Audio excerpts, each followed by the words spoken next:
ठंडी हवा उस सुबह कुछ ज्यादा ही तेज थी, जैसे सर्दी सिर्फ जिस्म को नहीं बल्कि दिलों को भी जमा देना चाहती हो।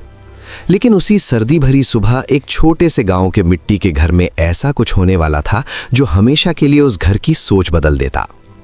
ये कहानी है भूख से बढ़कर मोहब्बत की और उस छोटी सी कुर्बानी की जो देखने में मामूली थी मगर असर में बहुत गहरी। जनवरी की धुंध से ढकी सुबह थी। सूरज निकल तो आया था लेकिन उसकी किरणें भी ठंड से कांपती हुई लग रही थीं।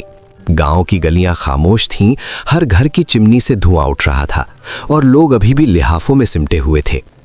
उसी गांव में रहती थी हिना, नरम दिल, सादा मिजाज और सब्र करने वाली औरत। उसकी आदत थी कि वो सूरज से पहले उठती, वुजू करके नमाज पढ़ती और देर तक दुआ में हाथ उठाए बैठी रहती। उस सुबह भी उसके हाथ ठंड से कांप रहे थे मगर उसकी दुआओं में अजीब सी गर्मी थी। नमाज के बाद वो धीरे से रसोई में गई, बुझते चूल्हे को फिर से जलाया और लकड़ियों की हल्की सी चटक के साथ घर में जैसे जिंदगी लौट आई। आज उसने सोचा कि वो कुछ अलग बनाएगी, ऐसा नाश्ता जिसमें सिर्फ स्वाद नहीं बल्कि एहसास भी हो। उसने आटा गूंदना शुरू किया। उंगलियां ठंडी थीं मगर दिल मोहब्बत से भरा हुआ था। पहला पराठा उसने अपने शौहर रईस के लिए बनाया, सादा सा लेकिन देसी घी से भरपूर, क्योंकि वो जानती थी कि दिन भर की मेहनत के लिए ताकत जरूरी है। दूसरा पराठा फैजान के लिए था, जिसमें सब्जियां और सेहत दोनों थीं ताकि उसकी पढ़ाई और हिम्मत मजबूत रहे। तीसरा छोटा नरम और गोल पराठा नन्ही मीशा के लिए था, जो हर चीज में नखरे करती थी मगर माँ का हाथ का बना कभी मना नहीं करती।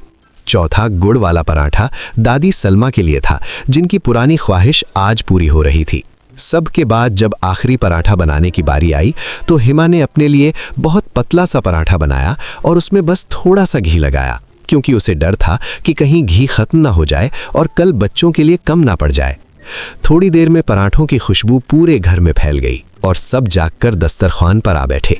फैजान ने पहला निवाला खाया और खुशी से बोला कि उसे एक और चाहिए।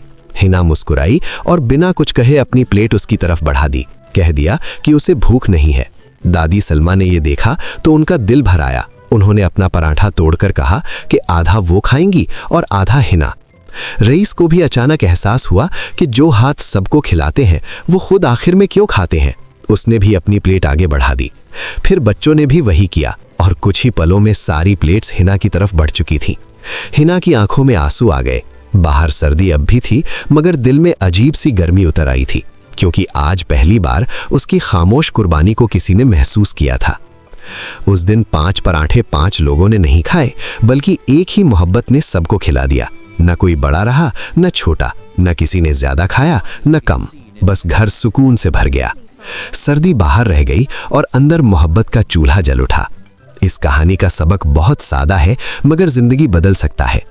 खाने की चीज बड़ी नहीं होती, नियत और एहसास बड़े होते हैं। और जो इंसान सबके लिए जीता है उसे कभी नजरअंदाज नहीं करना चाहिए, क्योंकि माँ का दिल अगर खुश हो जाए तो छोटा सा घर भी जन्नत बन जाता है।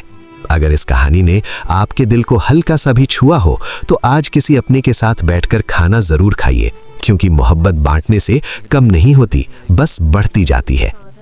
More than the last. Aye, child, more indeed.